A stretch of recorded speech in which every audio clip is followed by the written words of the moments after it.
Hey y'all, and welcome back to another video of My Bookish Life with Kelssweetie.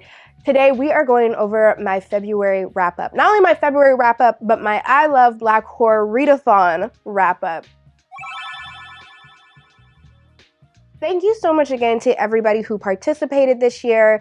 It was our third year doing it, and I'm still amazed every year how many people participate in it, how many people say they found such new great favorites, how many new authors are introduced to people, myself included, how many new contributors and collaborators they learn about through this readathon. It's amazing, and honestly, it's some of the reason why I do it, not just for my community members who aren't Black, but also for fellow Black horror lovers who are just looking for their community. I think that that's where a lot of this has grown for me personally, that it's not just simply me trying to find new Black horror to read, which it's helpful, like when people find new and especially indie authors for me to find and read and add to my TBR. But the bigger thing is that I find so many community members from this, and that's really important to me as somebody who, when they first came to YouTube, when they first came to Bookstagram and got into horror, they did not see a lot of people who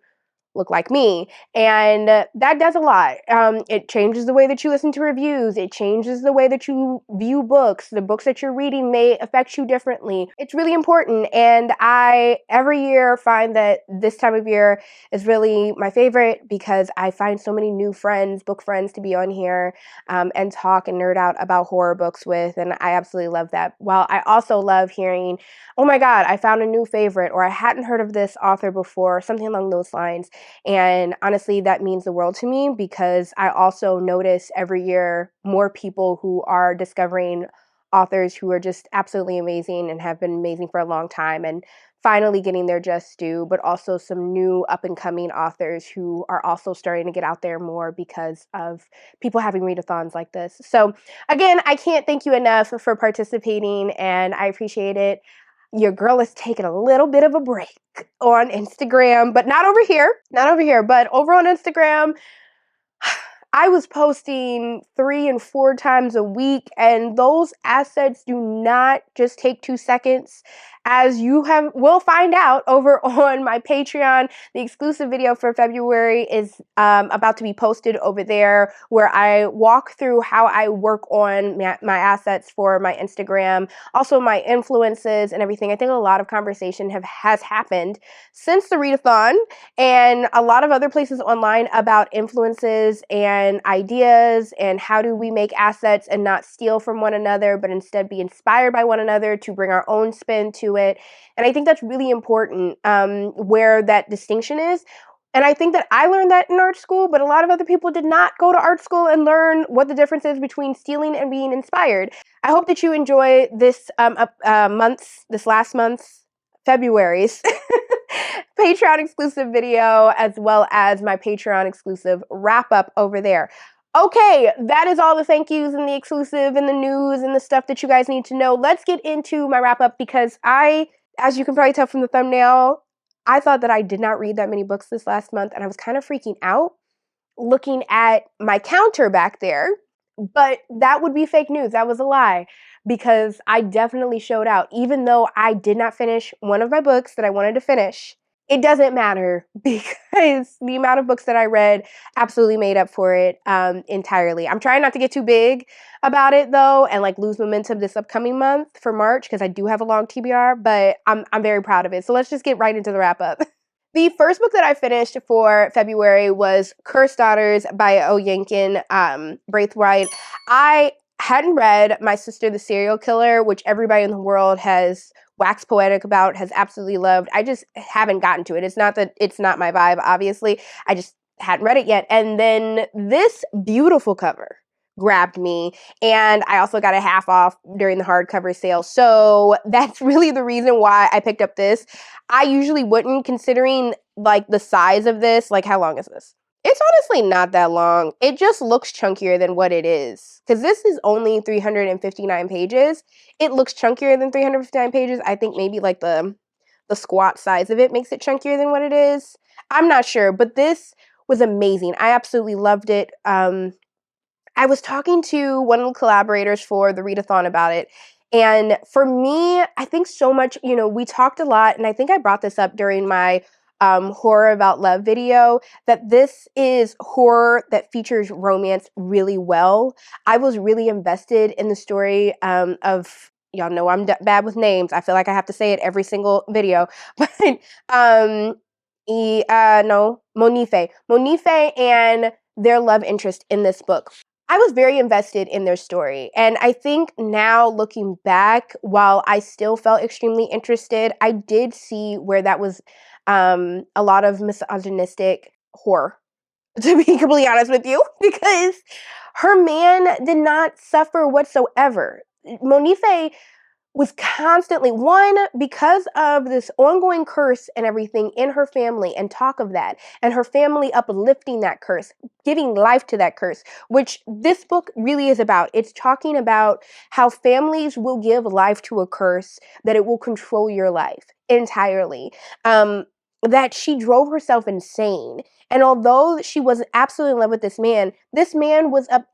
I mean, the conversations of the caste system within Nigeria is insane to like think about, but it talks about it in this book entirely. And one thing that was very clear is that she drove herself insane. She drove herself to the part where, one, she couldn't enjoy the love anymore. She drove him away, and that is not all her fault whatsoever. Literally, she can only be given a slight bit of fault at that, because between her parents, her family, his family, and their ideologies, society's ideologies within this book, it was insane. And honestly, they had everything working against them, and Monifa had everything working against her. She wanted to break free of this curse, but it really is this conversation of generational curses, uplifting in a family. I think we, especially as Black women, we see far too often households. I was a part of a household that was full of 3 generations. I was raised by my grandmother as well as my mom, and both of them were divorced and did not end up in marriages towards the end of their lives and everything. And I think that we see that very often. You see households of 3 generations of Black women being raised by not only your grandmother but also your mother. That is something that's very, very, like, you see a lot of that. And by no means do I feel like I was at any sort of disadvantage. My father was very much a part of my life and everything. I just had I was at that house all the time. My mom had full custody of me. And I feel like at the end of the day, I wouldn't have really wanted it any other way, because growing up with my granny is the real reason why I am the way that I am now. And I am very, very thankful for it now that she's passed on. But it is something to really think about when you see that love, romantic love, long-lasting love, is not something that we see routinely. That it's something that is, we see it out there, and there's plenty of people out there who of course have it, plenty of Black families that have it, but we do not see it as routinely as honestly we should. And I don't think that that is at the fault of the woman. I think for years we have faulted women, Black women, for that, and that is not their fault. There is plenty of things at play in that, but I do think that this idea of the superstition, or this idea of being alone and bitter, in some ways it almost, you make this fear come to life if you give it life. And I think that's a lot of what this book is. And by the end, it's uplifting. I will say that it's amazing, because it's like those things of like, oh, do all horrors have happy endings? In this case, I do feel like there was. I think it was bittersweet, but I do think there was definitely a happy ending in this story for our main character, who is trying to live above this idea that she is a reincarnation of her aunt, who didn't get to fulfill her life the way that she wanted to. But also in the same way that we are our ancestors' wildest dreams, and in some ways we are reincarnations of our ancestors. That's also talked about in this book, which I fully, fully love the idea of. I think that there's many ways that our ancestors live inside of us, and while they may not be full-on reincarnations, we hold a lot of that genetic material. And, there's plenty of other ideas I have in regards to that, but by fulfilling their dream, by fulfilling maybe something they wanted for themselves, we are finally letting their spirits rest. And in the end of this book, I will let you know that Monife's spirit does finally get to rest. And I absolutely loved it. It was 5 stars for me. I blew through this book. I absolutely loved it. I'm constantly talking about it and thinking about it. And honestly, if ever I'm in a mood for a reread, I could see myself wanting to reread this specifically. Again, I've waxed poetic about it, but the way that Braithwaite writes about Nigeria, as somebody who is a Black American, we do not get enough modern, very like real representations of our African brothers and sisters. You know, being in America, at the end of the day, we are Black, but we are Black American, and that has its own trials and tribulations, regardless of skin color. And, you know, we're very American brainwashed, you know, over here, as is on the other side. You know, there are many ideas and thoughts and ideologies that, you know, I've had friends who are African, and we're like, yo, that's wild that you think that because I'm Black. You know, it's a nuanced and very difficult conversation, but I think one that a lot of Black Americans have had with friends that are African and vice versa. I think that I never like paid attention to it until I got to college, and of course was exposed to that type of community. And so I think that, again, this is a great, great book for a lot of people to read, not only just because of the romance or the horror or the conversations of generational trauma, and especially as a Black woman and all of that, but even more so in regards to what I spoke about in my Black book tag, which is I read from a lot of American authors. They may come from different backgrounds and cultures, but unless they are translated, they're more than likely American. And I need to definitely read from more African-born and African background authors for sure. And this was a huge reason as to why I feel that is. So I've talked so much about it already, but I just absolutely love this book, and it deserves all of its accolades. I hope that it receives more. It was beautiful to me, and I absolutely loved it. Okay, we got to move on to the next one because we got so many to move through, and that I already spent like 15 minutes on this one. The next one that I read was not on my official TBR, and I think that for some of y'all, it may be a little bit surprising that I read it, of course, during this month, and that was The Day God Saw Me as Black by Danyelle Thomas. I'm sure that a lot of you guys, this is not horror, and this is not in the same vein of what I usually read on here. This is a nonfiction, but it was amazing, and I thought about whether or not I would talk about it, but at the end of the day, I read it this month, so y'all are getting it because I read it, and it was absolutely moving for me. I heard about this book and was recommended it through the guise of a hoodoo curriculum type of list, because as I've spoken about on here, for Q1 and honestly for this entire year, I really do want to learn more about ancestral veneration, my ancestors' spirituality, hoodoo, voodoo, Black practices that are outside of Christianity, and this book was recommended. Now, I will say, this was not what I was expecting, per se. I did not know that it was going to talk so much about Christianity, but it's not trying to convert you to Christianity whatsoever, and it's not trying to even teach you necessarily about the Bible, per se. I recommend this book heavily, and me and Janelle from Books with Janelle, check her out. She's amazing. If you like my stuff and my recommendations, you'll love her recommendations. We were talking about this because we're both in a space where our families are Christian, traditional Christian, and me, even growing up in the Bible Belt, I'm very well versed in many different sects of Christianity. Now, I personally do not currently subscribe to the label of being a Christian. I'm very spiritual, and I've learned a lot of other different religions, and I think that there's a lot to say about nearly every religion, at least so far as I've read up on many different ones so far. And I think that as humans, we are human and that we have bits and pieces, but I do not think that anybody has the full whole. That is my personal beliefs. I'm not here to try and push that on anybody else. I'm just telling you what I'm sitting here believing. That being said, I think that this book does a really great job, and I see why it was recommended in a hoodoo list, because the writer was born as a preacher's daughter, is a kind of preacher herself, but in a very, what she describes as Christian plus, which is that she doesn't simply only believe in Christianity, and the portions that she does believe in Christianity, she does question. She does not simply read the Bible and she goes, and that is an instruction booklet. She knows that that is written by man. She knows that the religion is created by man, and that there are many things within Christianity, especially where it is currently sitting and where it has been, that is not growing, and there's a big reason why many people, especially from the Black community, are no longer calling themselves Christian. And she addresses those things. She addresses how hoodoo is a part of her belief system, how she got to that point. And honestly, it's a memoir of sorts.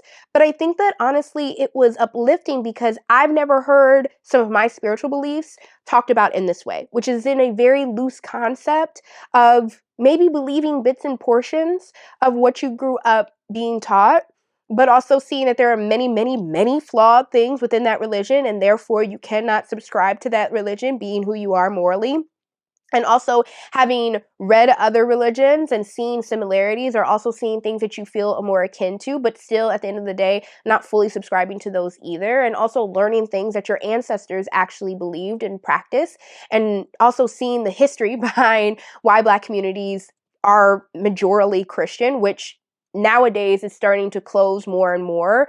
And she talks about the politics of it. She talks about why people are leaving the church. And she talks about it very honestly. I appreciated that. I did not feel like this person at all, like her last name's Thomas. I should remember her name. It's Thomas. I do not feel like she at any point was trying to convert anybody. She was not trying to make excuses for anybody. She actually called out a lot of big members and figures in the Christian community. She calls out her own father in this book. And it was very refreshing to kind of hear this point of view. I recommend this to anybody who maybe grew up Christian and maybe doesn't subscribe to that now, but still is spiritual in some shape or form, and maybe is very interested in learning like the theology of it, instead of just, learning about religions in order to practice those religions, but looking at it from more of an anthropological standpoint, which I think is an ongoing theme with some of the books I've been reading, especially from Zora Neale Hurston. I would put this it sits on my shelves in like my religion section, and it sits next to some Zora Neale Hurston's analytical work that looks at folklore and religions and theology from a more anthropological standpoint. This is exactly what this does. It looks at it from a standpoint of politics and community, not here's an instruction booklet on how to be Christian in a more fun way. Like it's not that at all. I think that's very hard to describe what this book was, but if any of that sounded like it called to you, I cannot recommend this book enough. I've not read anything else like it. And again, it does not feel like it's trying to transition anybody, especially as somebody personally who has a very tumultuous relationship with Christianity and traditional religion, having grown up in the Bible Belt. That's coming from me personally. So I thought I would talk a little bit about it. Honestly, it was a 5-star for me. And again, I have to say, I've not read anything else like it. And I do think that, especially as a Black woman, it was very, very moving for me to kind of read something that felt like it was the closest thing I've seen on paper to what a lot of my beliefs are. It doesn't hit everything on the head. And again, it's not to make you try and transition or anything like that or have this belief. It's more so just talking very freely about what a lot of folks, especially Black millennials who grew up Christian, maybe feel now in these spaces, and especially being queer in like a weird space with your families. So yeah, just thought I would bring that up. I know I kind of talked a little bit longer than I hoped in regards to this, but I think that it makes a lot of sense when I go into the next couple of books that I read. The next 2 books that I'm going to talk about in tandem because in all honesty, I feel like they both served some of the same purposes, although they were talking about completely different topics. And that is Tell My Horse, Voodoo and Life in Haiti and Jamaica by Zora Neale Hurston, as well as Mules and Men, also by Zora Neale Hurston. Both of these books, I got lucky enough, I don't know if I talked about it, I probably did in a past video where I got lucky enough that I got a big collection of Zora Neale Hurston's works, and I'm slowly making my way through it. I feel like last year was the year of Victor LaValle, and this year is the year of Zora Neale Hurston for sure. But I want to talk about these in tandem because I do feel like they serve the same purpose, and I do want to make sure that I talk about them after speaking about the last book, because it does have to do with, again, theology of people, and looking at it from an anthropological standpoint. Tell My Horse looks at, I think, let you pick up this book thinking, because voodoo is the first thing in the lineup of the subtitle, which I know why they did that. It's because people want to know about voodoo. Voodoo is it's a closed practice. And so a lot of people don't know a lot about it. And there's a lot of lies out there about this belief. And there's a lot of fears and horror around this belief. And this is the reason why I read both of these books during this month, during the I Love Horror Readathon, is to provide context. I didn't really get to it during the readathon, and I'm hoping to make a post and maybe even a video in the future about this conversation. But hoodoo and voodoo, and honestly, a lot of African belief systems have been placed in the genre of horror. And it is because of racism. It is certainly because of racism. For a very long time, white people were afraid of these beliefs because they did not understand them and they felt that they were powerful. As far as hoodoo is concerned, that is what I can definitely say in regards to that. And after reading this book, again, I can say that in regards to voodoo as well. But these are belief systems at the end of the day. They are not made to simply horrify people. They are not made for dark magic. They are not quote unquote dark magic or even light magic for that matter. They are simply belief systems. And I think looking at especially both of these books, you can see that it is for a certain people and it is for those beliefs that they understand and they work through life through these religions and through these belief systems. We can call it magic if we want. I think a lot of people talk about hoodoo as magic, but we do not talk about it as a religion. We do not talk about it as a belief system in the same vein that we do Christianity or Judaism or Islam or whatever, when that's exactly what it is. It is living in that same vein. It is a belief system at the end of the day. And Mules of Men talks about more of Black folklore, and it talks about Zora Neale Hurston going back home to Florida, Eatonville, Florida, and meeting with people and doing research about the folklore that she grew up with. But it's from the mouths of those people from her hometown. It is not sugar coated. It is straight from the horse's mouth, and it's amazingly relatable in a lot of ways because of that. It's from the people, by the people, for the people. That is what Mules and Men is. It is not, oh, here's a stuffy essay for you. It is very much here's folklore coming from my people, straight from my people. And not only that, but you're hearing about it through this very storytelling lens of Zora going down there and her experiences and partying and finding out what the people are doing now in Florida, because this is after she's migrated north. You know, she's no longer in Florida. And so she's coming back and she's like, well, what y'all been doing down here? I don't know what y'all been doing. It's like if all of a sudden I went back to Ohio. I haven't been back to Ohio in nearly 2 decades. So if all of a sudden I go back, I'm not going to know what's going on down there anymore, especially in that part of town. And I love that. I felt that it was very, very personal and vulnerable in a lot of different ways. And considering that Zora Neale Hurston, so much of her life is shrouded in a lot of mystery, even she has made up a lot of portions of her life in a lot of different ways.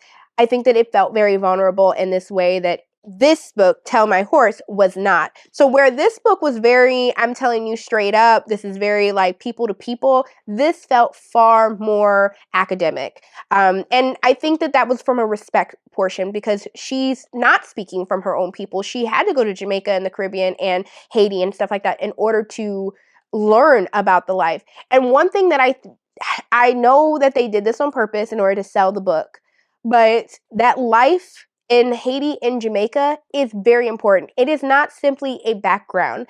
Majority of this book, especially the first half, is talking about the politics and history of Haiti and Jamaica. And at first, I was kind of thrown off by that because I did pick this book up because of its conversation of voodoo, because that is what I was interested in. But shame on me for doing that, because you cannot understand the belief systems of a society if you do not understand its people. Why does that belief system exist in the first place? Why do certain people believe in that system in the first place? And you cannot learn that unless you learn about the actual country and society that belief system is in. And so a good portion of this is talking about Haiti and Jamaica, its history, its politics, its systems. Yes, there is racism and a caste system and all the things that we have and have issues with here in America. They're having it over in Haiti and Jamaica as well, but it's different, you know, because they have a completely different system. They have a completely different history than we do. And I think especially as Black people, there is a lot of magic around Haiti. The main thing that we learn about Haiti is that they overthrew their government to break the bonds of their slavery. And that is the thing that, as a Black person, you constantly uphold Haiti on. Haitians here in America will uphold it. They go, honey, we overthrow our own government. We weren't going to let that mess happen to us. We ended up breaking our bonds. We ended up breaking our chains and creating a democratic government. And that's beautiful. But also, it's not a fairy tale. There are still plenty of issues that are happening in Haiti and Jamaica. And of course, I do, take into the fact that this is a very old book. This book was published. Oh, let me make sure. I want to make sure that I get the time frame right. 1938. So you have to know, again, this is nearly shy, around 10 years shy of being 100 years old. So this is still outdated information, but nonetheless, the information, especially in the front portion as far as history, is still historical. It's very much a learning opportunity because we're not learning this in school and you're not learning about any of that. And of course, we're only ever learning about Jamaica in a conversation of it's a vacation spot. That's it. We do not learn any more about it. We do not learn about the actual society there. So it was great to learn about that and then go into these conversations of voodoo where I did sit there and I did highlight a good portion of that. You do get to about the middle portion when you start, really kind of hearing about like the different belief systems within voodoo and the different gods and what they're called and how to venerate them and all of that and call on to them. For me personally, it's not necessarily that I'm introducing these things into my personal belief system, but it is great to learn about other Black belief systems aside from hoodoo, and considering hoodoo takes so much from the voodoo religion, it's to better understand that spirituality as well. And also, of course, so that I can understand when I see a certain image or I hear a certain thing, I'm informed. So that is the reason why I picked up this book. It is amazing. It does have pictures, which was fantastic. I don't think that I was expecting all of the imagery that I've been seeing in here, which again goes into that conversation of it being academic. I mean, these images were just amazing. And, these people who are pictured in here are long gone now, but it is like amazing to at least kind of see so much of it. I mean, it's just amazing. And again, this was very academic, so I don't think that I would recommend this to somebody who is just simply looking for a voodoo story. This is to learn more. And again, majority of it is not just about voodoo, it's about actual history of Haiti and Jamaica. And the same thing goes for Mules and Men as well. Again, a lot of it is just kind of a lot of folklore, tons and tons of folklore, as well as in the appendix, there's a lot of these songs and poems that are referenced in the book, but maybe aren't talked tons about in the first portion of it. I would say this is definitely something to reference if you're looking for more Black folklore and all of that. But I did really enjoy it. I listened to the audiobook, which was voiced by Ruby Dee. I only want Ruby Dee to read all of my Black classics. I don't want anybody else to read it. Ruby Dee and who else read another one that I read? Blair Underwood, Ruby Dee. That's all. I don't want anybody else reading my Black classics because it truly made the book. Oh, and I will say, Mules and Men, I think that I didn't get into this. There is a portion on hoodoo, and it does start to get into when Zora Neale Hurston did become a practitioner and went down to New Orleans and was initiated and in many different hoodoo circles. So there was many different places, and she talks about that experience. I think that was extremely interesting, and it felt like diary entries. So I will say that if you want to get to know Zora Neale Hurston a bit more than just a memoir, I would say to pick up that as well, because that was probably the biggest thing that felt very interesting, is that I just felt like I was learning more about her, and it was coming from a real experience, not simply I stepped back and I was observing, but I was actually a part of it. My next bit, I'm going to go into the graphic novels that I got into. So first and foremost was Nita Hawes' Nightmare blog. So a lot of people don't know about this one. They know more about Rodney Barnes' Killadelphia, but they don't know as much about the Nita Hawes' Nightmare blog, which is a spinoff of the Killadelphia series, which I'll talk about just a moment. Absolutely love it. This was 5 stars for me. I want to read the rest of the volumes. I want to read the other ones in the series. Nita she starts a nightmare blog in order to start to do investigations on ghosts and demons and stuff like that after her brother is shot way too early and gets caught in a crossfire while living in Baltimore. One thing that is amazing about this is that I loved Nita. Nita, it does not just believe what's in front of her eyes automatically. She questions everything. She talks to these gods and these demons like they are just one of the boys. She does not care what powers you may have. And she also is questioning the entire time, which was very believable. Even her brother, who's kind of like this, there's this ongoing joke that he's this Casper, this black Casper within the book, which I loved. I loved his personality, and all the characters in here honestly felt well-rounded.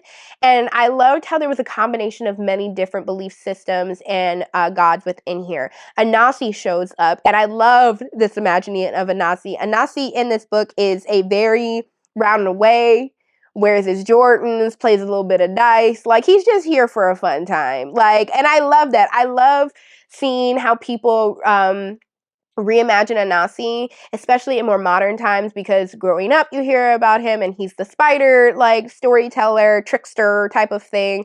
But you don't, like, realize that, well, they're gods. And again, this is something that I loved in the book, American Gods. I know that that author sucks. He's horrible. However, I loved American Gods, and really it was an amazing, amazing book for me. And I feel like a lot of that happens here in Nightmare Blog, where gods are turned into much more modern, much more human, much more than just simply we're gods and we're holier than thou. It's very Constantine-esque in a way, which, again, another series that I absolutely love because that's what they do. I'm not going to give too much away, but I absolutely love this. In this book, we do have a Howlin', let me not get his name wrong.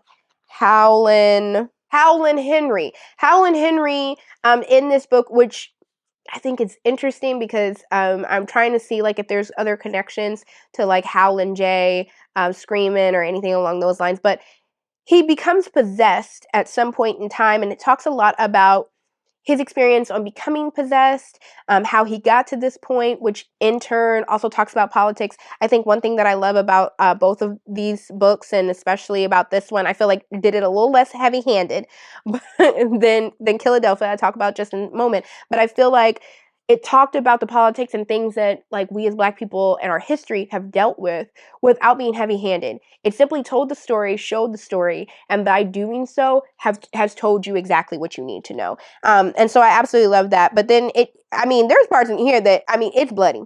It is scary. It is bloody. It shows you for sure. There's these demons crawling out of Howlin' Henry's body at one point, and you find out that it is a certain demon / devil of some sort. It's crazy. It's insane. But the work in here, the pictures in here are what are gorgeous. Y'all know I'm an artist, so I absolutely was blown away by these. I think that it was a joint effort, though, because the style just kind of switched a little bit here and there between Jason, Sean, Alexander, who did all of the Killadelphia series, and Well B, who has a little bit of a cleaner, I don't want to say cleaner look. In all honesty, some ways it's not that clean, but far more vibrant, I think. This is both of their styles separate from each other. And this is, like, let me see. This is Well B's work, and then this is Jason Sean Alexander's work. And so that's, like, just a little bit of a taste of, like, how their work differs. But somehow in this book, even though there's two artists working on it, it doesn't seem disconjointed. It was really amazing, and each person kind of came in where they needed to come in for that type of energy, and I loved it. I read through this in, like, a sitting. It was very, very easy to, and I loved the dynamics throughout all of it. In all honesty, I think this was written a little bit better and a little more well-rounded than Killadelphia was. I enjoyed Killadelphia. Do not get me wrong. I absolutely enjoyed Killadelphia. I will say, though, there were portions, especially near the end of this, that I was like, we didn't need that at all. So I did end up giving it a 4, personally, for me. I'm not saying that the storyline isn't fantastic. The storyline's great. It has to do with the second president of the United States, John Adams, and basically he goes to, I think he went to Haiti, to be honest with you, but he went to either Haiti or Jamaica, as we just talked in length about, and ends up becoming, like, he was there to basically convert them into Christianity. and ends up instead becoming a vampire, him and his wife.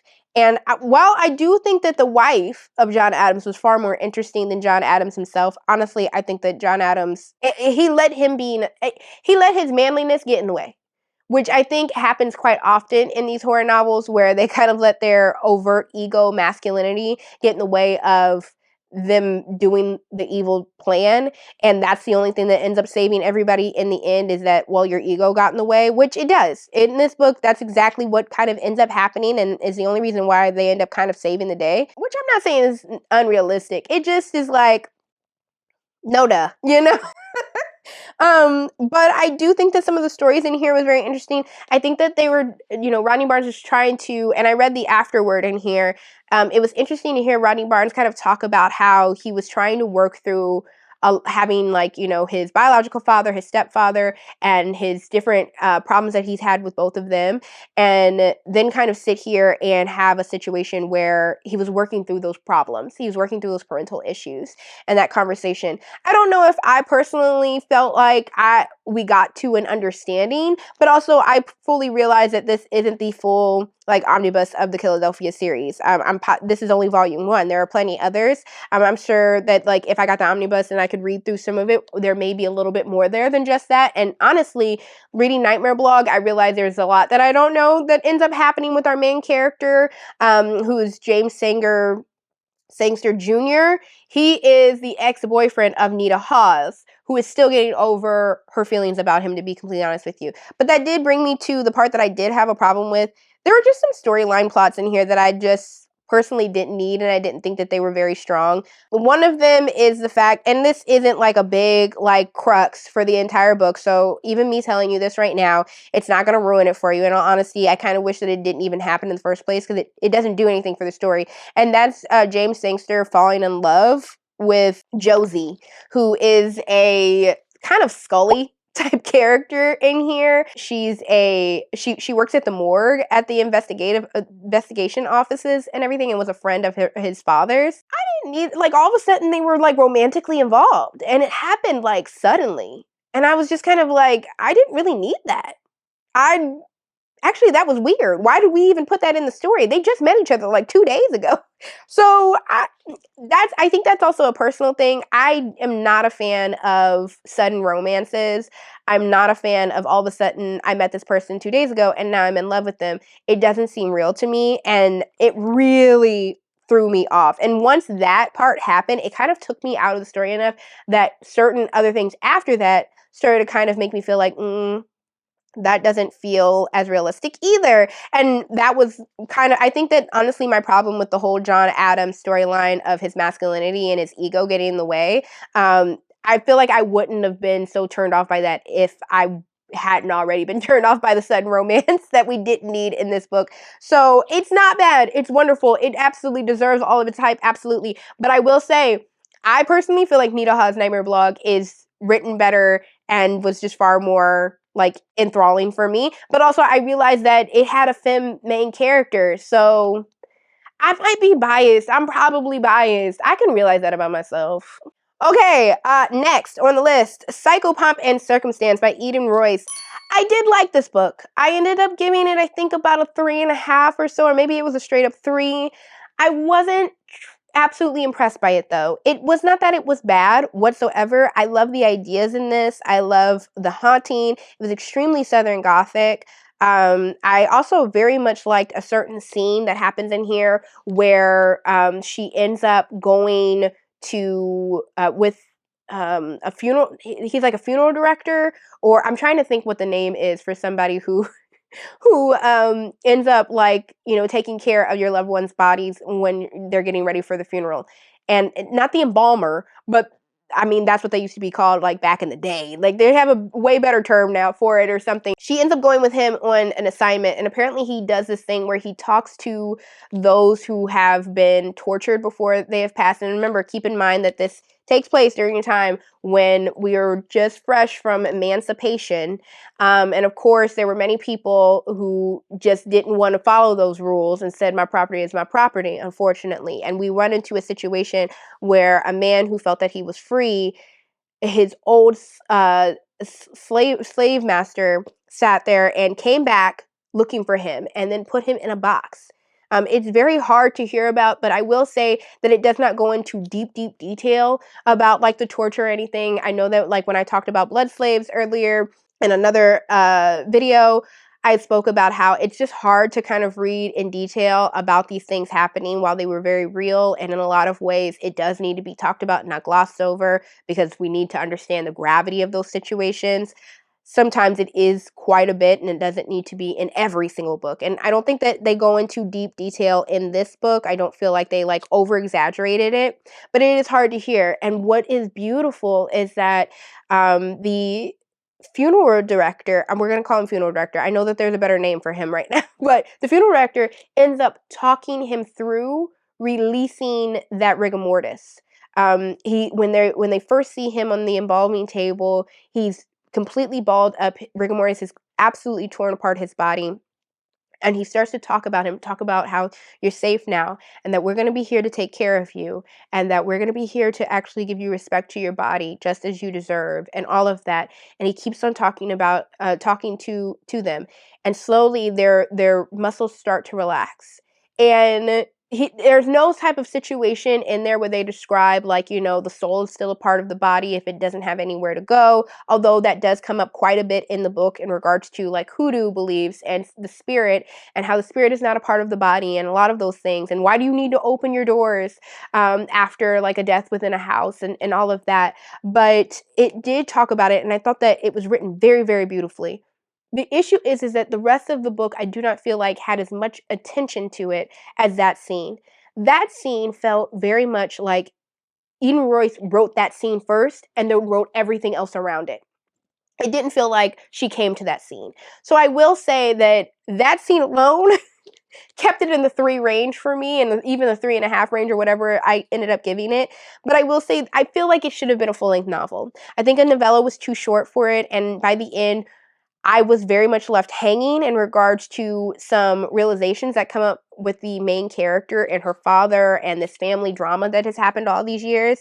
You kind of find out within a page, and then it's like, okay, now it's over. And I do think that the ending also deserved far more room to breathe because of what's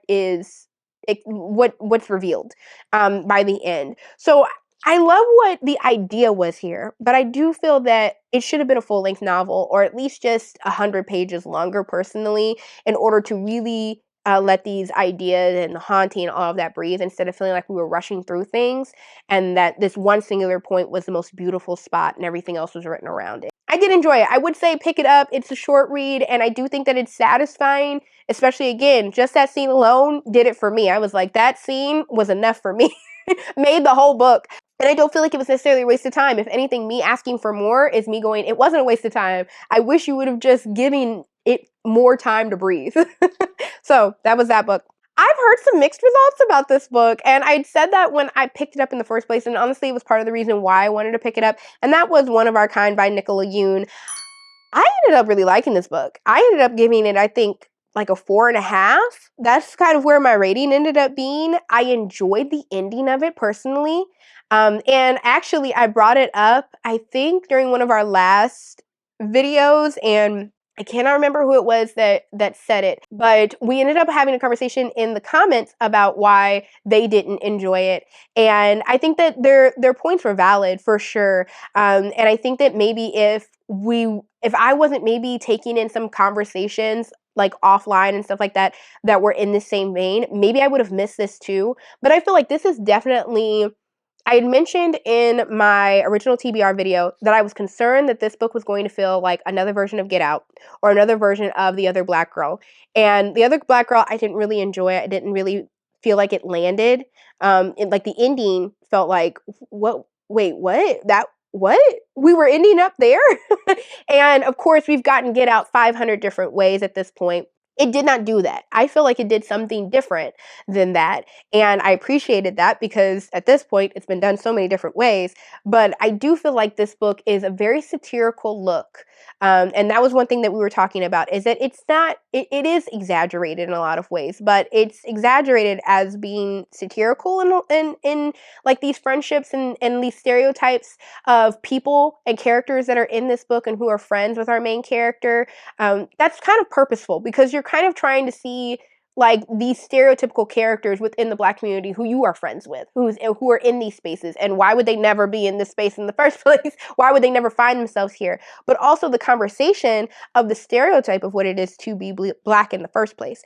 That there are a lot of things in regards to being Black that are accepted as like, that's me being my Black self, that is also in some ways even stereotypical, because of where we end up in the book. I don't want to ruin it for anybody, but I think that the biggest thing that was an ongoing factor on why I love this book and why I felt like it did something different than most books that I read is the conversation of, and the phrase of, not all skin folk are kinfolk. And while Black people have created that tagline and that phrase, I feel like it's a very usable phrase for every marginalized community. Just because you have an identity with a certain person and they are a part of that community does not mean that you both have the same ideas on how to fix your issues within that community, or experiences that you're having within that community are not the same. Not all skin folk are kinfolk. Just because there's another person who is Black in the room does not mean me and that person have the same moral values in mind. It does not mean that me and them are going to agree on absolutely everything simply because we are Black. Case in point, I'm very much against quite a few horrible things that are in this country. But as we know, there are Republicans that are Black. Not all skin folk are kinfolk. That is one of the examples. There are many different examples of that, but that is the quickest one that I can do. And I feel like that is obtainable to, again, many marginalized communities. I think that this book tackles that idea very well, because I do think that it is something that I did not see coming in regards to the ending. I think, knowing that information, I do recommend this a lot, to anybody who is a part of the Black community, because I do think that the message will be understood by you. I think that you'll kind of look at it and go, oh, I've not seen somebody kind of write about that, especially not in this way. And honestly, it is terrifying, because if we don't know each other, then how the hell are we supposed to get anybody else to know us? And I think that is one of the scarier bits about this that make it horror rather than something that's more of a thriller, personally. But I do understand entirely if this book, and I read reviews that were like, this didn't make sense to me, and that would never happen. And I feel like personally that's really cutting off the possibility of a lot of different things and a lot of different conversations, and is blanketing the Black experience, the Black community as a whole. We do not always agree. We like to think that and say that, and it's a wonderful idea of being a part of a community. But at the end of the day, we do not always agree on how we need to get to better lands, to better places within our own community and with others. And I think that that's what this book was trying to get at. I do agree that there's a lot of things in here that were a little over the top, and a couple of characters that subscribe to stereotypes. But I did read that as purposeful, not simply like them trying to feed into the stereotype, because then that would negate what the ending kind of is, personally, for me. Absolutely loved it, though. I do recommend it entirely, even if it's just to kind of start that whole conversation that I don't think is started enough, especially in Black horror. We're getting there, people. This is the last book that I officially finished during the readathon. That is Ghostroots by Pemi Aguda. We did it, y'all. We finished it. It was hard, though. I'm going to be honest with you. It's not because the book was bad. I think overall this was a 4-star read for me, for sure. And honestly, the beginning of it was giving 5 stars all of the way. I think that it was just the end stories.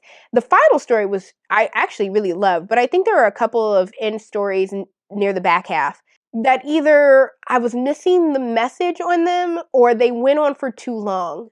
I just wasn't as interested in them as the beginning stories were, which were honestly like shorter, but packed more of a punch in my opinion. And I don't know if that was on purpose, or maybe that's me missing some cues, because this is very much a collection of short stories that have to do with the politics and society and all of that of being in Africa and being in Lagos.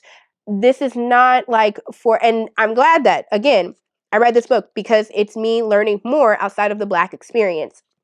and not simply going, oh, they're African, so I'll understand it. That does not, no, you don't, this is global. And so I will completely sit there with the fact that maybe a couple of these I didn't understand as much because that's a cultural divide, a cultural conversation that I did not understand because, well, I'm not African, you know, and I think that that's a great conversation, but I do know that there were a lot of things in here that I really, really loved. One that the one that I think that was an ultimate story for me was The Hollow.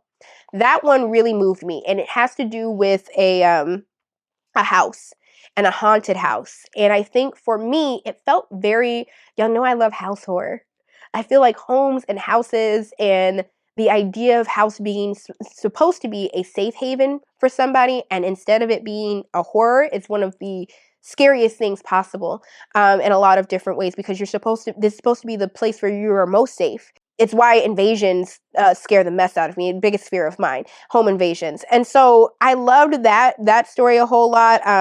Bird Woman was also very beautiful. I think in the beginning I was like trying to figure out where it was going, and in the end it was heartbreaking, but also amazing in its storytelling. That one was a gorgeous one. Breast Milk was great as well. That was a fantastic one, and it spoke a lot about relationships after having a child and forgiveness, and you know, what does that look like, being forgiving somebody after them cheating on you, and the representation of a child in a relationship that's broken, which that was fantastic, and it also felt very modern with the characters.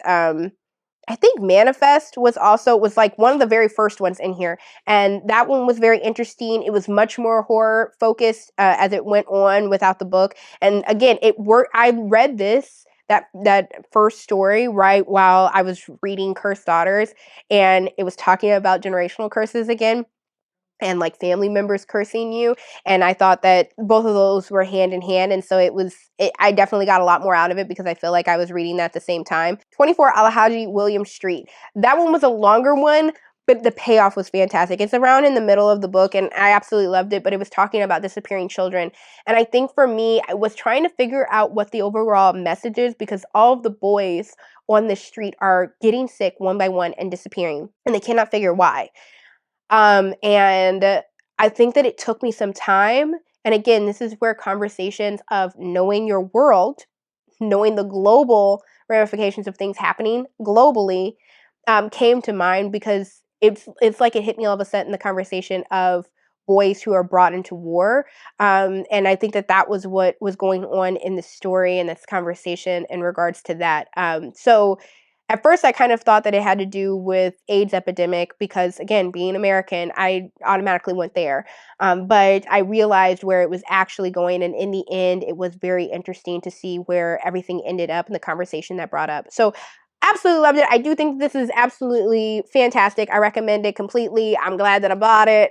I now can keep this wonderful, wonderful, beautiful book in my library, and I'm very, very thankful for it. But I will say, the end stories just were a little lengthy and weren't hitting me as much as I would have hoped. I think I really, really slowed down when I was probably about 3 stories out from the end.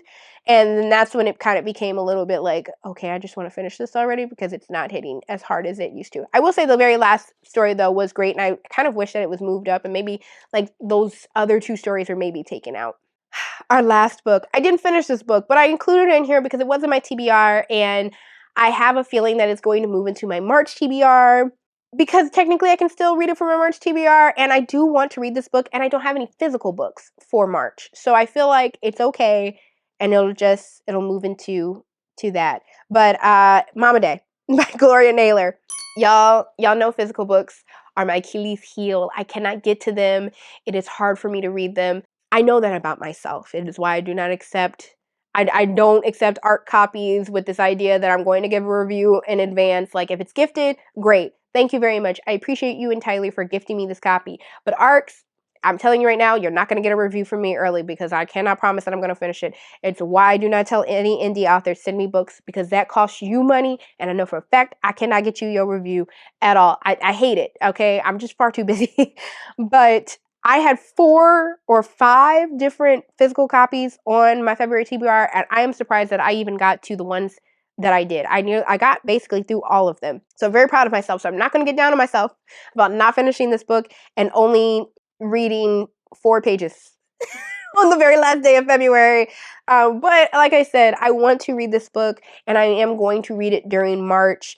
And I hope that I love it, because I picked it up really because this is a very amazing book cover, and I hope that it's amazing. That's all I have to say, because I really don't know anything about this book so far. I literally just flipped through a couple of pages and I knew I wasn't going to finish it in time. Oh my gosh! I nearly forgot, and it's because I don't have a physical copy of this book. I hate this. Okay, I was about to sit there and clap myself on the back for getting it under an hour, but I did not. And that is because I missed a book, and it was one of the books that I read early on in the month. And that was This Is Not a Ghost Story by Amerie. I gave it about a 3.5. I don't have a copy of it. I don't think I'm going to get a physical copy of it because it didn't blow me away. I will say it's not because Amerie didn't surprise me as a writer. Amerie, if you do not know, is the woman we can thank for 2 pivotal songs that will live on till the end of time. One is One Thing.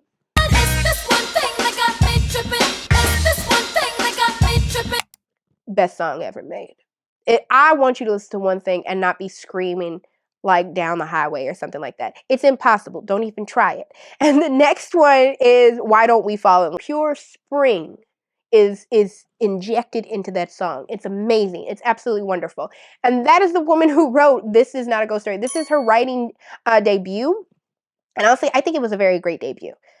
Don't get me wrong. Honestly, I really was into the story. I think that where it ended up, I wasn't impressed by it, and I don't feel like it was as moving as I was hoping, especially considering the storyline. A lot of the book had to do with our main character trying to figure out why he was pulled out of this afterlife and now is back on Earth and is kind of dying again and he's trying to figure out why that is. He's trying to figure out who he is. He's trying to figure out why he's been brought back. The reason why he was brought back later on doesn't feel as satisfying as it should. And the relationships that are going on between all of our characters is all over the place. You can't root for one couple or relationship or another because you feel like it's fleeting. You also kind of feel like you're not really tied to these 2 people as romantic partners either. I don't know. It was a little disconjointed. And it's not that it was disconjointed and it wasn't entertaining. I felt the beginning of the book, it was hard to kind of get it going, but once you did, you were invested. And then it gets to a certain point where you go, we've thrown the plot out of the window and now we're on to a new plot point. And then we get to the end and it just wasn't satisfying. It didn't answer any of your questions that it prompted in the first place. It didn't feel introspective in the way that it should, considering what this book is about, that it's really about these questions of what's our purpose? Why are we here? What keeps us from like floating away, not just physically, but like metaphorically and even in the afterlife, what prevents us from floating back? It doesn't answer any of that, and it leaves you with a lot of questions that I just wasn't satisfied with what they were saying was the end result. I think that I really give it a 3.5 because this is Amerie's debut novel, and if she was a more seasoned writer, or even if she was a full-on I started off as an author, not hey, I'm like this huge singer, R&B singer, I think I would be less impressed. But seeing this and this being her debut, I'm impressed by the plot. I'm impressed by the questions she did try to bring up, and the character development that she had with some of these characters was amazing. I felt like they were well-rounded characters and new ones. They didn't feel like, oh, I've known this person before, I've read this person before, or anything like that. And it did have a lot of conversation in regards to the industry and how it treats women. I loved all those portions. I just wish that there was far more weight to it. It kind of flitters away with itself. So I'm looking forward to what she writes next, to be completely honest. I hope that she keeps on writing and she writes something next. I feel like this is like in the same vein as when Bob the Drag Queen released Harriet Tubman live in concert. I feel like this is exactly in that same vein, where it's like the plot line has me. These characters are interesting. I think you have something here. take more writing classes. Please don't just like give up on this, because I think that you have the creativity and you have stories that we want to hear. We just need to get your skills up to that same place where your creativity is at, and you have some winners.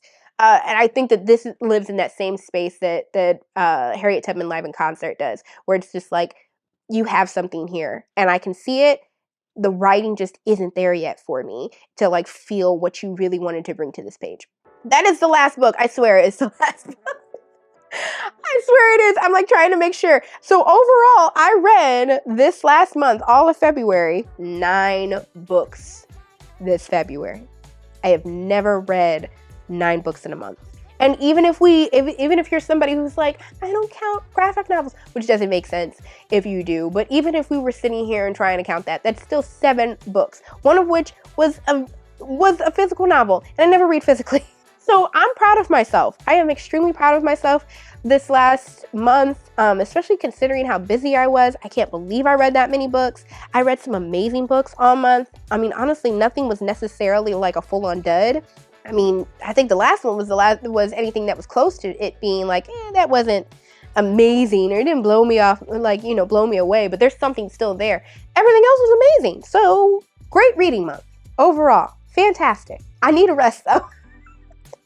I'm saying that as I'm literally looking at my March TBR that's off to the side, and I'm like, there's a lot of books on that list, and I hope that I'm not putting myself in a position for burnout or a slump. So I need to give myself some grace and know, maybe kind of giving myself the idea of, maybe you won't finish all those books over there. They're suggestions. They're not necessities, especially because I have this physical book that's now moved over there, and I still have plenty of other physical books on there that I haven't finished. So we will see. I appreciate y'all for sitting around and hearing me talk about books for a whole hour again. I always appreciate y'all sitting through these wrap-ups for as long as they are. I hope that you found some new books that you possibly want to add to your own TBRs from hearing me talk about them like crazy. And let me know down below if you've read any of these and what you thought about them. I love talking about the books with y'all. I love hearing y'all's thoughts on them. If it didn't really grab you, if it did and you absolutely loved it, if you have a suggestion for me considering what you heard that I did like, I love that. I love hearing that as well. Let me know down in the comments. And I hope that y'all all had a really good reading month as well and are looking forward to reading a bunch of films this March. So I will talk to y'all in the next one. Bye.